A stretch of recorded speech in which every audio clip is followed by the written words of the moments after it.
Tapos, laundry area. Yan. Sampayan na rin, no? Pwede kayong magmawi-mawi. Yan. Tapos,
Blessed House Property PH. So, nandito tayo ngayon sa Quintos Street.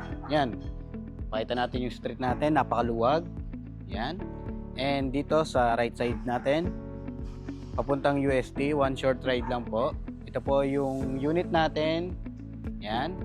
Ito po ay newly renovated na 3-story townhouse. So, tara. Pasok tayo.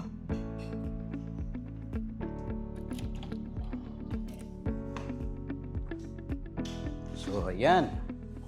Pagpasok nyo ng unit, isang car garage, kasya po dito ang MPV like Innova o yung mga Mazda na parang SUV.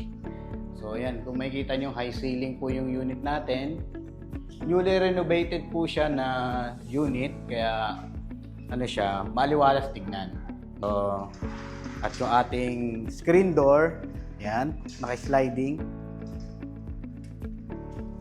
Ito yung ating living room. So, yan. Ito yung mga unit na kahit ang lot area niya ay 45 square meter. Pero, ramdam mo yung luwag, yung laki ng bahay. Kasi ano siya, na-maximize yung ating space. Yan, nakagitna yung hagdan. And pagpunta mo dito, yung ating kitchen. So, may ilaw dito. Yan. And kasama na po ito sa unit. Yan. May mga built-in cabinets.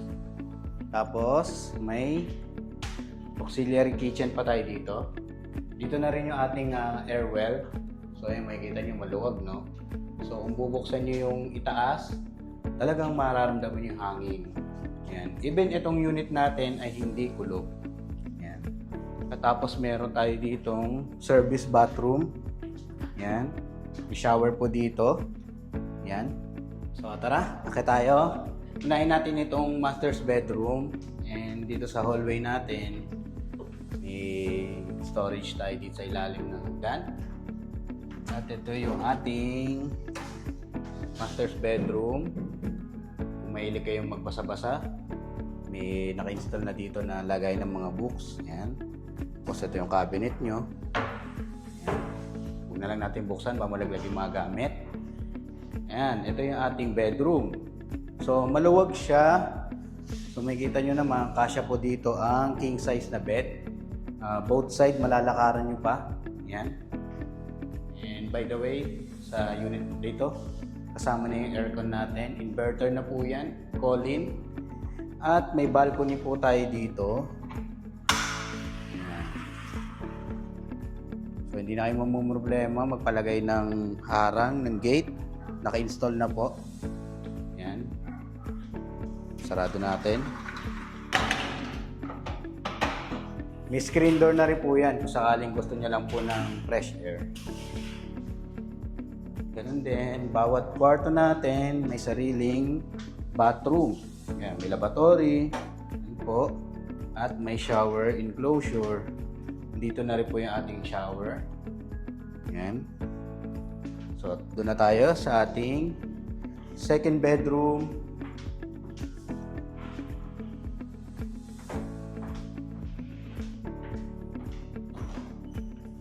Ito po yung second bedroom natin. Kung makikita nyo, maluwag. Yan, may mga outlet na rin, both side. And pwede kayo magpalagay ng bunk bed. Sakaling marami kayong guest or marami kayo sa bahay, may cabinet. Yung aircon natin dito nyo ilalagay. At yung banyo natin. Yan. Lahat po ng banyo natin may shower enclosure. So tara, akit tayo sa ating third floor. So, third bedroom na. Yan, no? So, makikita nyo yung ating third bedroom ay maluwag. Yan. Kasya nga dito isang king size na bed. Yung ipipilit natin, saka kung marami kayo sa bahay, pwede pa kayo maglagay iba ng bunk bed. And iniwan na rin nila itong modular cabinet. Tapos dito may space pa dito. Pwede kayo maglagay ng table. At yung ating ventilation. So ayan, no. Pwede nyo lang siyang buksan. Ganun din yung ating space para sa aircon. At yung ating banyo. Yung banyo natin, makikita nyo, no, hindi po siya masikip. Nakapaglagay pa tayo ng shower enclosure. Yan. Kadalasan kasi sa mga CR ngayon, masikip na. Pero ito ay maluwag. So, dito na tayo sa last part ng bahay. Yan. Yeah. Ito, digital door lock. And right now, lobat siya. So, ito yung ating family hall. Mail kayo mag-gathering, yan, videoke, usap-usap sa family, di ba? Hindi nyo na iisipin paano magpagawa ng ganito. Nandito na siya. Kano rin magpagawa ng ganitong area. So, yan, meron tayong study table dito. Yan, may mga drawer. Lagayan ng computer, may butas na po dito. Dami pong lagayan. Yan. Diba? Tapos may sofa ka pa dito. Yan. Oh. Pwede kayo magano ng TV doon. Maglagay. May bracket na po. Yan. May table. Tapos ito, ang daming modular cabinet. Oh. Yan, oh. Ano na siya. Soft close. Mahal din ang pa-install ng modular cabinet. Tapos naka-fluted pa, oh. Ito yung TV bracket natin. Premium siya. So makikita mo naman pag premium. At yan, sa mga ano natin, mahilig maglaba, pwede kayong maglagay ng mga halaman dito. Kasama na po sa unit natin, tangke. Tapos may motor pump, yan filter. Tapos pagka hinahawakan mo to, may tumutugtog na. Maui. Joke lang. Kasama na sampayan sa unit. Hindi siya yung ordinary lang na sampayan, ha. Talagang pwede mo lang bitinan, ha. Maui-maui, ha. Ito, laundry area. Faucet na rin dito. Makakapaglaba kayo na maayos dito sa part na to. Interested po kayo sa property na ito? Message nyo lang po ako sa aking number 0969-565-7127 and ang aking Facebook page, Blessed House Property PH. Ganun din ang aking YouTube, TikTok account, Blessed House Property PH.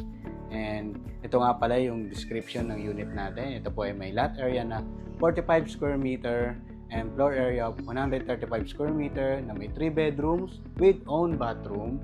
And makikita nyo naman, yan, may function hall tayo para sa ating pamilya. Mahilig kayong mag-videoke, mag-set ng family gathering. One car garage, yan, kasya pong MPV doon, isang Innova or expander, kasya po sa property natin. Wide road, ayun ang mahalaga, and one short ride going to UST. Yan, sa mga anak ninyo na mag-aaral o nag-aaral sa UST area. And U-Belt, malapit lang din po pa Espanya. Ayan.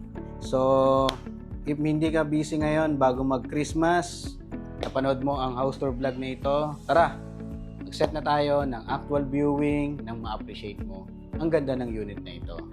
And once again, your PRC accredited salesperson, Eman Guerrero.